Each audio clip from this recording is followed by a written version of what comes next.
শিল্পকলা একাডেমির experimental theatre হলে রবিবার সন্ধ্যায় অনুষ্ঠিত হলো লোকনাট্য দলের ৪৪তম প্রতিষ্ঠাবার্ষিকী উদযাপন। নাচ, গান আর নাটকে শান্তির বার্তা পৌঁছে দেওয়ার আহ্বান জানালো সংগঠনটির নেতারা। এ সময় শিল্প সংস্কৃতিকে শিশুদের অন্তর্ভুক্ত করা ও শিশু একাডেমিকে শিশু অধিদপ্তরে রূপান্তর করা হবে এমন মন্তব্য করেন উপদেষ্টা শারমিন এস মুর্শিদ। বিস্তারিত জানাচ্ছেন সুমনা সুমি।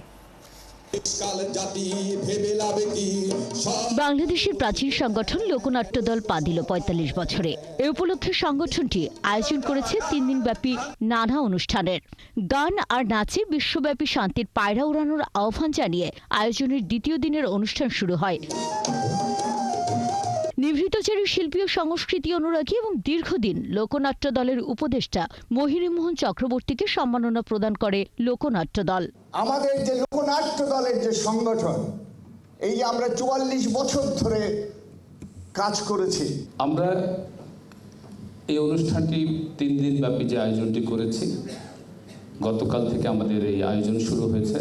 আয়োজনে প্রধান অতিথির বক্তব্যে উপদেষ্টা শারমিন এস মুর্শিদ জানান, লোকনাট্য দলে শিশুদের অন্তর্ভুক্তিতে যে কোনো সহযোগিতার জন্য প্রস্তুত তিনি। একসময় লোকনাট্য দল পথ নাটক সারা দেশব্যাপী করেছে, এখন হয়তো এটা থেমে গেছে।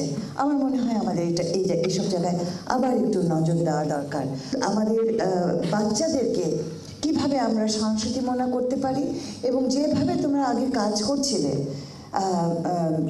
পথনাট্যটা হয়তো সেভাবে না হলেও এখন কিন্তু আমাদের আবার একটা প্রয়োজনীয়তা আমি দেখতে পাচ্ছি।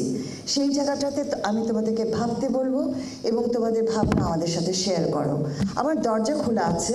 বিভিন্ন নাটকে ব্যবহার করা গান আর দলটির নতুন মঞ্চনাটক সুন্দর দর্শকের মন ছুঁয়ে যায়। প্রজাপতিটা তো সত্যিই সুন্দর।